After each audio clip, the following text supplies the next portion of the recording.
ನಮಸ್ತೆ ಸ್ನೇಹಿತರೆ, ನಾನು ನಿಮ್ಮ ಕಾರ್ತಿಕ್ ಚಿತ್ರದುರ್ಗ. ಮೊದಲನೇದಾಗಿ ನನ್ನ ಚಾನಲನ್ನು ಯಾರ್ಯಾರು ನೋಡ್ತಾ ಇದ್ದೀರೋ ದಯವಿಟ್ಟು ಎಲ್ಲ ಸಬ್ಸ್ಕ್ರೈಬ್ ಮಾಡ್ಕೊಂಡು ನೋಡಿ ಅಂತ ಹೇಳ್ತಾ, ನಾನಿವತ್ತು ಬಾಳೆ ಕೃಷಿ ಬಗ್ಗೆ ಸಂಪೂರ್ಣವಾದ ಮಾಹಿತಿಯನ್ನು ಕೊಡ್ತಾ ಇದ್ದೀನಿ. ಬೆಲೆ ಏರಿಕೆ ಆಗಿರುವುದು, ಬೆಲೆ ಇಳಿಕೆ ಆಗಿರುವುದು, ಆರೈಕೆ ಆಗಿರುವುದು, ನೋಡಿ ಯಾವ ಯಾವ ಕೆಲಸಗಳನ್ನು ಮಾಡಿದರೆ ನಾವು ಮುಂದಿನ ದಿನಗಳಲ್ಲಿ ಲಾಭ ಮಾಡುವುದು, ಈ ಎಲ್ಲ ವಿಚಾರಗಳ ಬಗ್ಗೆ ಇವತ್ತು ಚರ್ಚೆ ಮಾಡ್ತಾ ಇದ್ದೀನಿ ಸ್ನೇಹಿತರೆ. ನೋಡಿ, ಬಾಳೆ ಕೃಷಿಕರು ಕೆಲವೊಂದು ಪ್ರಶ್ನೆಯನ್ನು ಮಾಡಿದ್ರಿ ನನಗೆ. ಸರ್, ಬೆಲೆ ಇಳಿಕೆ ಆಗ್ತಾ ಇದೆ, ಇದು ಏರಿಕೆ ಆಗಲ್ವಾ, ಎಷ್ಟು ದಿನ ಬೇಕಾಗುತ್ತೆ ಅಂತ. ನೋಡಿ, ಬೆಳೆ ಇಳಿಕೆ ಆಗ್ತಾ ಇದೆ ಖಂಡಿತವಾಗಿಯೂ. 35 ರೂಪಾಯಿಂದ 45 ರೂಪಾಯಿವರೆಗೂ ಏಲಕ್ಕಿ ಬಾಳೆ ಇದೆ, 8 ರೂಪಾಯಿಂದ 10ವರೆಗೂ ಪಚ್ಚ ಬಾಳೆ ಇದೆ. ಈ ರೀತಿ ಎಲ್ಲ ಇಳಿಕೆ ಆಗ್ತಾ ಇದೆ. ಏರಿಕೆ ಯಾವಾಗ ಆಗುತ್ತಪ್ಪ ಅಂದರೆ ಜೂನ್ 1ರಿಂದ ಏರಿಕೆ ಆಗ್ತಾ ಹೋಗ್ತಕ್ಕಂಥದ್ದು. ಶ್ರಾವಣಕ್ಕೆ 100 ರೂಪಾಯಿವರೆಗೂ ಬರುತ್ತೆ ಬೆಲೆ, ಸರಿನಾ? ಜೂನ್ 1 ನೆನ್ಪಿಟ್ಕೊಳ್ರಿ, ಅಲ್ಲಿಂದನೇ ಬೆಲೆ ಏರಿಕೆ ಆಗೋದು. ಇನ್ನೂ 2 ತಿಂಗಳು ಬೆಲೆ ಇದೇ ರೀತಿ ಇರುತ್ತೆ. ಅದಾದಮೇಲೆ ನಾವು ರೇಟಿನ ಬಗ್ಗೆ ತಲೆ ಕೆಡಿಸ್ಕೊತ ಹೋಗಿ ಆರೈಕೆಯನ್ನು ಕಡಿಮೆ ಮಾಡಿದರೆ ಮುಂದಿನ ದಿನಗಳಲ್ಲಿ ನಷ್ಟ ಅನುಭವಿಸೋದು ಯಾರು? ರೈತ ಆಗಿರ್ತಾನೆ. ಹಾಗಾಗಿ ಅಚ್ಚುಕಟ್ಟಾಗಿ ಆರೈಕೆಯನ್ನು ಮಾಡಬೇಕು. ಯಾವ ರೀತಿಯಲ್ಲಿ ಆರೈಕೆಯನ್ನು ನಾವು ಮಾಡಿದರೆ ನಮ್ಗೆ ಉತ್ತಮವಾದ ಗೊನೆಗಳು ಬಂದು ತೂಕ ಬಂದು ಲಾಭ ಮಾಡೋದಕ್ಕೆ ಸಾಧ್ಯ ಆಗುತ್ತೆ ಅಂದರೆ, ಮೊದಲು ನೀರಿನ ಪೂರೈಕೆ. ಸ್ನೇಹಿತರೆ, ಅಚ್ಚುಕಟ್ಟಾಗಿ ನೀರಿನ ಪೂರೈಕೆಯನ್ನು ಮಾಡಿ. ಏಕೆ ಅಂದರೆ ಇತ್ತೀಚಿನ ದಿನಗಳಲ್ಲಿ ಬಿಸಿಲು ತುಂಬ ಇರೋದರಿಂದ ನೀರಿನ ಕೊಳವೆ ಬಾವಿಗಳಲ್ಲಿ ಬರ್ತಕ್ಕಂಥ ಪ್ರಮಾಣ ಕಡಿಮೆ ಆಗಿರೋದ್ರಿಂದ ನೀವು ಗೊನೆ ಹೊಡಿತಾ ಇರ್ತವೆ. ಶ್ರಾವಣಕ್ಕೆ ಗೊನೆ ಬರಬೇಕು, ಅಚ್ಚುಕಟ್ಟಾಗಿ ಕಟಾಪ್ ಆಗಬೇಕು ಅಂದರೆ ಈಗ ಗೊನೆ ಸ್ಟಾರ್ಟ್ ಆಗಿರ್ತವೆ ನಿಮ್ಮ ಬಾಳೆಗೊನೆಗಳು. ಇಂಥ ಸಮಯದಲ್ಲಿ ನೀವು ಎಲ್ಲಾದರೂ ನೀರಿನ ಪೂರೈಕೆಯನ್ನು ಸರಿಯಾಗಿ ಮಾಡಿಲ್ಲ ಅಂದ್ಕೊಳ್ಳಿ, ಆಗ ಬಾಳೆ ಏನಾಗುತ್ತೆ ಅಂದರೆ ಬಡ್ಡೆ ಮುರ್ಕೊಂಡು ಬೀಳ್ತಾ ಹೋಗುತ್ತೆ. ಬಡ್ಡೆ ಮುರ್ಕೊಂಡು ಬೀಳ್ತಾ ಹೋದಾಗ ಯಾರಿಗೆ ಲಾಸು? ರೈತನಿಗೆ ಲಾಸು. ಹಾಗಾಗಿ ನೀವೇನು ಮಾಡಬೇಕು? ಅಚ್ಚುಕಟ್ಟಾಗಿ ಸಾಧ್ಯವಾದಷ್ಟು ಶ್ರಮವಹಿಸಿ ಪ್ರಾಮಾಣಿಕವಾಗಿ ನೀರನ್ನು ಪೂರೈಕೆಯನ್ನು ಮಾಡಿದರೆ ಒಂದು 10ರಿಂದ 12 kg ಗೊನೆಯನ್ನು ತೆಗ್ದಿದ್ದೀರಾ ಅಂದರೆ ಖಂಡಿತವಾಗಿಯೂ ನಿಮಗೆ ಲಾಭ ಮಾಡೋದಕ್ಕೆ ಅವಕಾಶ ಇರುತ್ತೆ. ಸ್ವಲ್ಪ ಕಷ್ಟಪಡಿ, 1-2 ಮಳೆ ಬಂದರೆ ನೀವು ಪಾಸ್ ಆಗಿಬಿಡ್ತೀರ.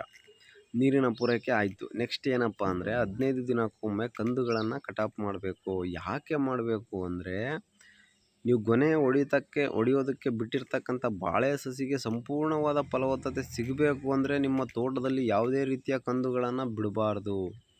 ಈ ಕಂದುಗಳು ನಿಮ್ಮ ಬಾಳೆ ಗೊನೆಗೆ ಹೊಡಿತಕ್ಕಂಥ ಸಸಿಗೆ ಫಲವತ್ತತೆ ಹೋಗೋದನ್ನೇ ಹಂಚ್ಕೊಳೋದಕ್ಕೆ ಸಾಧ್ಯ ಆಗುತ್ತೆ. ಹಾಗಾಗಿ ಈ ಕಂದುಗಳನ್ನು ಕಟಾಪು 15 ದಿನಕ್ಕೊಮ್ಮೆ ಮಾಡಿದ್ದೀರ ಅಂದರೆ ಈ ರೀತಿಯ ಉತ್ತಮವಾದ ಗೊನೆಗಳನ್ನು ಬೆಳೆಯೋದಕ್ಕೆ ಸಾಧ್ಯ ಆಗುತ್ತೆ. ನೋಡಿ, ಒಂದು ಉತ್ತಮವಾದ ಗೊನೆ ಏನಪ್ಪ ಅಂದರೆ 10 kg ಮೇಲೆ 12-13 kg ನೀವು ಬೆಳೆದಿದ್ದೀರಾ ಅಂದ್ಕೊಳ್ಳೋಣ. ಒಂದು 50 ರೂಪಾಯಿ ರೇಟ್ ಸಿಕ್ಕಿದೆ ಅಂದ್ಕೊಳ್ಳೋಣ. ಒಂದು ಗೊನೆಗೆ ಎಷ್ಟು ಬೀಳುತ್ತೆ ಲೆಕ್ಕ ಹಾಕ್ಕೊಳ್ಳಿ. 600ರಿಂದ 650 ರೂಪಾಯಿ ಬೆಲೆ ಸಿಗುತ್ತೆ. ಬರೀ 50 ರೂಪಾಯಿ ಬೆಲೆ ಸಿಕ್ಕು ಉತ್ತಮವಾಗಿ ಗೊನೆ ಬೆಳೆದ್ರೆ, ನೀವು ಬೆಳೀಲಿಲ್ಲ ಅಂದರೆ ನಷ್ಟಕ್ಕೆ ಈಡಾಗ್ತೀರಾ. ನೀರು ಸರಿಯಾಗಿ ಬಿಡಲಿಲ್ಲ ಅಂದರೆ ಮುರ್ಕೊಂಬಿದ್ದು ಅಲ್ಲಿ ನಷ್ಟಕ್ಕೆ ಈಡಾಗ್ತೀರಾ. ಈ ಎಲ್ಲ ವಿಚಾರಗಳನ್ನು ತಾವುಗಳು ತಿಳ್ಕೋಬೇಕು. ಇದರ ಜೊತೆಗೆ ಏನಪ್ಪ ಅಂದರೆ, ನಾವು ಗೊನೆ ಹೊಡೆಯೋ ಹಂತದಲ್ಲಿ, ಶ್ರಾವಣಕ್ಕೆ ಗೊನೆ ಉತ್ತಮವಾಗಿ ಬರಬೇಕು, ಗೊನೆ ಹೊಡೆಯೋ ಹಂತದಲ್ಲಿ ನಾವು ಗೊಬ್ಬರದ ಪೂರೈಕೆಯನ್ನು ತುಂಬ ಚೆನ್ನಾಗಿ ಮಾಡಬೇಕು. ನಾವು ಎಷ್ಟು ಚೆನ್ನಾಗಿ ಗೊಬ್ಬರದ ಪೂರೈಕೆಯನ್ನು ಮಾಡ್ತೀವೋ ಅಷ್ಟು ಉತ್ತಮವಾದ ಬಾಳೆಗೊನೆಗಳು ನಮಗೆ ಸಿಗ್ತವೆ ಸ್ನೇಹಿತರೆ. ಹಾಗಾಗಿ ಪ್ರತಿಯೊಬ್ಬ ರೈತನೂ ಕೂಡ ಉತ್ತಮವಾದ ಗೊಬ್ಬರದ ಪೂರೈಕೆ, ನೀರಿನ ಪೂರೈಕೆ, ಕಂದುಗಳನ್ನು ಕಟಾಪ್ ಮಾಡ್ತಕ್ಕಂಥದ್ದು, ಈ 3 ವಿಚಾರಗಳಲ್ಲಿ ಕಾಂಪ್ರಮೈಸ್ ಆಗದಲ್ಲೇ ಅಚ್ಚುಕಟ್ಟಾಗಿ ಯಾವೊಬ್ಬ ರೈತ ಆರೈಕೆಯನ್ನು ಮಾಡಿರ್ತಾನೋ ಅವನು ಮುಂದಿನ ದಿನಗಳಲ್ಲಿ ಖಂಡಿತವಾಗಿಯೂ ಲಾಭವನ್ನು ಮಾಡೇ ಮಾಡ್ತಾನೆ. ರೇಟಿನ ಬಗ್ಗೆ ಆತಂಕ ಬೇಡ. ಯಾಕೆ ಡೌನ್ ಆಗಿದೆ ಅಂದರೆ, ಎಲ್ಲ ರೀತಿಯ ಹಣ್ಣುಗಳು, ಮಾವಾಗಿರ್ಬೋದು, ಹಳಸಾಗಿರ್ಬೋದು, ಎಲ್ಲ ರೀತಿಯ ಹಣ್ಣುಗಳು ಮಾರ್ಕೆಟಿಗೆ ಬರ್ತಾ ಇದ್ದಾವೆ ಸ್ನೇಹಿತರೆ. ಇವತ್ತು ಬರೋದ್ರಿಂದ ಬೆಲೆ ಆಟೋಮೆಟಿಕ್ ಇಳಿಕೆ ಆಗುತ್ತೆ. ಯಾಕೆ ಅಂದರೆ ಆಪ್ಷನ್ ಆಗಿರುತ್ತೆ. ಇಲ್ಲಿ ಬಾಳೆಹಣ್ಣು ಏನಾಗುತ್ತೆ, 4-5 ಹಣ್ಣಲ್ಲಿ ಒಂದು ಆಯ್ಕೆ ಆಗಿರುತ್ತೆ.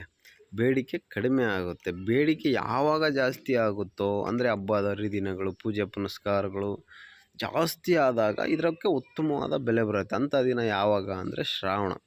ನೋಡಿ, ಆಷಾಢದಿಂದನೇ ಉತ್ತಮವಾದ ಬೆಲೆ ಬರುತ್ತೆ. 50 ರೂಪಾಯಿಂದ ಸ್ಟಾರ್ಟ್ ಆಗುತ್ತೆ. ಆಷಾಢಕ್ಕೆ ಏನು ಸಮಸ್ಯೆ ಇಲ್ಲ.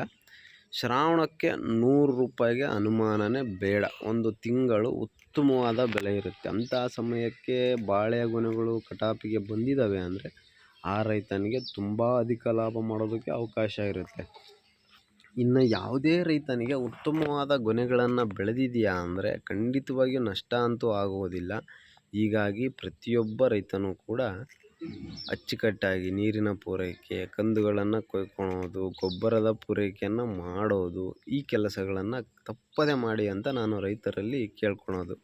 ಇಷ್ಟೆಲ್ಲ ಮಾಹಿತಿಯನ್ನು ನಾನು ತಮಗೆ ತಿಳಿಸಿದ್ದೇನೆ. ನಾನು ನಿಮ್ಮ ಕಾರ್ತಿಕ್ ಚಿತ್ರದುರ್ಗ. ನನ್ನ ಮಾಹಿತಿ ನಿಮಗೆ ಸರಿ ಅನಿಸಿದರೆ ಖಂಡಿತವಾಗಿಯೂ ನನ್ನ ಚಾನಲನ್ನು ಸಬ್ಸ್ಕ್ರೈಬ್ ಮಾಡಿ. ಇದೇ ರೀತಿಯ ಮಾಹಿತಿಗಳನ್ನು ನೀಡ್ತಾ ಇರ್ತೀನಿ. ಲೈಕ್ ಮಾಡೋದನ್ನು ಮರಿಬೇಡಿ. ಏನೇ ಅಭಿಪ್ರಾಯ ಇದ್ದರೂ ಕಮೆಂಟ್ ಮುಖಾಂತರ ತಿಳಿಸಿ ಅಂತ ಹೇಳ್ತಾ ಧನ್ಯವಾದಗಳು ರೈತ ಬಾಂಧವರೇ. ಹರೇ ಕೃಷ್ಣ.